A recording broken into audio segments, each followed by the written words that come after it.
On Pakistan, thank you for taking the question. So far, the preliminary results have Imran Khan's party, I think, at this point, with leading in 136 districts. That's 3 times the next closest one. You're now seeing reports in Pakistan of 2 separate things. One, the army is in the streets, the police are in the streets, they're surrounding polling stations, and you're seeing a lot of reports and videos of efforts to change the votes. They're kicking election officials out. There's a lot of concern that number 136 by tomorrow morning in Pakistan could be pushed down lower. Separately, you're seeing also surface in Pakistan an attempt by the kind of military-connected officials to take the independents who are associated with PTI and pressure them to join other parties. So even though Imran Khan's party might win a majority, after torture and bribery, you could have a different government take power. So you've, from the podium, stood up for free and fair elections.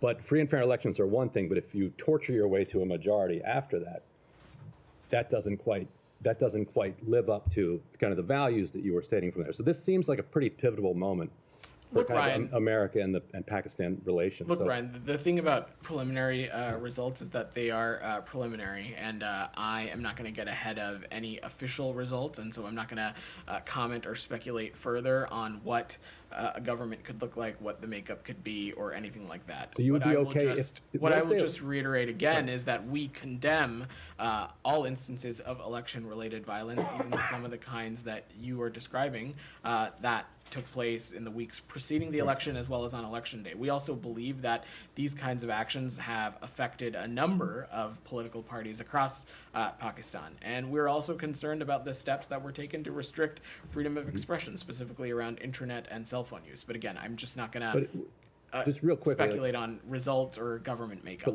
But let's say the Pakistani people do elect a majority of independents associated with the PTI, but then after a bunch of backroom negotiations, which are accompanied by reports of torture, all of a sudden there's another candidate that has a majority. Would that be okay with the United States? I'm not gonna You can't say that wouldn't be okay with the United States. I'm not gonna hypothesize on a made-up situation that you're just describing right now. We will, at some point, I have no doubt that the United States of America will comment on the official election results when they happen. But till then, we will defer to the electoral process, which we believe we take very seriously.